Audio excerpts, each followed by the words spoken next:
sleep. The silent stars go by, yet in the dark streets shineth the everlasting light. The hopes and fears of all the years are met in here tonight. Bonjour, bienvenue sur Angel Science. Alors aujourd'hui, je vais vous parler de la chiastolite. Tout d'abord, et je le rappelle, je ne suis pas lithothérapeute, mais magnétiseur, bien que je porte un grand intérêt pour les pierres. Je rapporte ici ce que je trouve en minéralogie et je rassemble tout ce que j'ai trouvé un peu partout afin de donner le maximum d'informations concernant les connaissances anciennes, les croyances ou l'histoire de ces pierres. Je livre le tout à votre propre discernement et vous laisse seul juge. Bien que je tente d'être la plus complète possible, vous pouvez, si vous le souhaitez, me rapporter des informations en commentaire et des liens concernant l'histoire ou autres, ou même des expériences personnelles avec les pierres. En tout cas, ne cessez jamais de chercher par vous-même et de croiser vos sources de la manière la plus riche possible. Donc pour la chiastolite, ces mots-clés sont l'ancrage, la réalité, le calme, la puissance et la stabilité. Donc tout d'abord, avant de passer aux propriétés un peu plus loin, qui généralement vous intéressent le plus, on va aborder l'apparence et la structure, qui ont souvent un rôle très important aussi dans la lithothérapie, mais on l'omet aussi très souvent. Donc tout dépend si vous êtes intéressé ou non par les pierres de façon approfondie, si vous êtes des passionnés. Par contre, si vous préférez ne connaître que les propriétés parce que vous avez envie d'acheter une pierre ou parce qu'une pierre vous a plu et que vous voulez en savoir plus, dans ce cas, je vous renvoie dans la vidéo un petit peu plus loin où vous aurez uniquement les propriétés. Donc, l'apparence et la structure de la pierre, c'est une pierre assez dure qui fait 7,5. Alors attention, du fait de sa dureté, elle supporte très mal les chocs et se brise facilement en éclats. J'ai malheureusement plusieurs fois dû me racheter des chiastolites parce que mes pauvres pierres étaient malencontreusement tombées au sol et dans ces cas-là, il y a toujours des morceaux qui partent. Or, c'est une pierre magnifique avec une belle croix au centre, etc. Et c'est vraiment dommage de l'abîmer.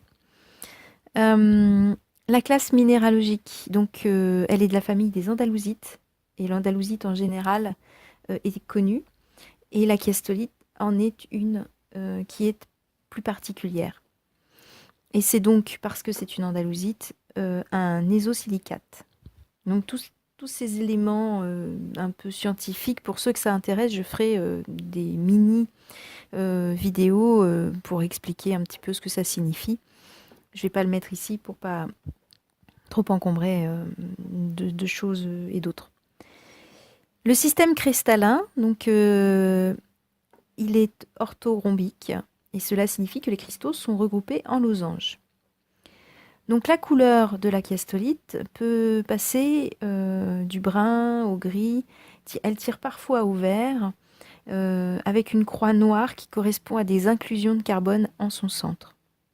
Bien sûr, tout dépend de sa forme. La croix est visible en pierre roulée, le plus souvent, et en cabochon. Mais pour ce qui est des perles, on verra les couleurs de l'andalusite, c'est-à-dire le marron et le noir, mais rarement la croix, étant donné qu'il faut plus de surface pour cela et parfois même un polissage particulier. Cependant, cette croix noire provient des dépôts de carbone pur, du graphite, qui se dépose sur ces arêtes de cristaux. Et sa croissance se fait par couches successives. Donc pour la formation, c'est une roche métamorphique dans son principe de formation. Alors ça, la roche métamorphique, c'est pareil. J'en reparlerai, c'est particulier puisque déjà il y a plusieurs sortes de roches métamorphiques selon l'environnement dans lequel elles se développent. Pour son histoire, alors la croix évidemment de la chiastolite dont le nom est issu étymologiquement correspond à la lettre chi en grec, fut un symbole important dans le domaine religieux, ce à quoi on s'attend, et ce qui lui fait parfois porter le nom de maltite. On pense à Malte, ou pierre des Templiers, comme les chevaliers de Malte dont la croix ressemble à celle de la pierre d'ailleurs. Certaines croyances populaires lui est attribuée la capacité d'écarter les malédictions. C'est souvent le cas pour les pierres noires ou marron et noir. souvent on leur attribue, elles ont souvent ce rôle d'ancrage, bon, premièrement, et ça c'est lié aussi à la couleur. Et puis, les malédictions, ça c'est vraiment, c'est très régulier. Donc les gisements, on en trouve au Chili, en Espagne et en Russie, essentiellement. Pour ses propriétés, enfin, l'andalousite n'est pas considérée comme une pierre puissante, mais la chiastolite le serait plus que toutes les autres. La protection et le centrage étant deux propriétés qui lui sont ajoutées, contrairement aux autres andalousites. Les pierres de couleur marron et noire, donc comme je l'ai dit, sont associées souvent à la protection et à l'ancrage, mais sont aussi, évidemment, par leur couleur, associées au premier chakra, donc à l'ancrage toujours. Une partie de la composition de la chiastolite est faite d'aluminium et de silice, ce qui fait penser à certains qu'elle agirait aussi au niveau de la tête. Elle permettrait donc un alignement parfait entre le haut et le bas et un centrage. La croix dont nous serions représentés donc comme le point du centre, nous serions représentés au centre de cette croix, permettrait un alignement de tous les corps énergétiques également et de tous les aspects de notre être, c'est-à-dire psychique, mental, spirituel, psychologique, etc. Elle permet d'agir en harmonie avec nos valeurs et notre personnalité profonde et briserait les schémas qui nous entravent. Certains disent qu'elle permettrait d'accomplir notre mission de vie. Elle chasserait les illusions et les idées fausses. Elle apporterait le discernement et le sens des réalités. Elle permettrait donc l'ancrage. Et elle chasserait les peurs irrationnelles. Elle apaiserait les gens nerveux, calmerait les peurs donc toujours et effacerait un sentiment de culpabilité inapproprié. Elle centrerait, stabiliserait émotionnellement. Elle permettrait de développer notre confiance en nous et nos propres forces plutôt que de chercher à nous réfugier derrière une force protectrice. Nous serions alors le principal maître de cette protection. Elle rendrait les facultés d'analyse plus accrues et permettrait aussi le lâcher-prise. Elle aiderait dans les périodes de transition. Elle permettrait de trouver l'équilibre entre la spiritualité et le monde matériel, entre concret et abstrait. C'est aussi la pierre qui résonnerait avec le cœur, qui permettrait au cœur de s'exprimer, et elle convient donc très bien à ceux qui exercent des activités qui demandent de beaucoup donner d'amour à autrui. Sur le plan physique, on lui attribuerait la capacité de rendre le terrain moins acide, de calmer les rhumatismes, d'aider dans des états de faiblesse et de soutenir nerveusement. Elle stimulerait la lactation, équilibrerait le système immunitaire.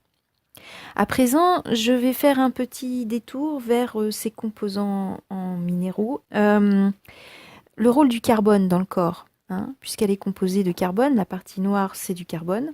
Donc, après l'eau qui représente environ 70% de la composition de notre corps, puisque les cellules présentes dans le corps en contiennent 65% à 90%, donc la moyenne c'est 70% dans le corps humain. Après donc l'eau, il y a le carbone en deuxième position dans la composition de notre corps.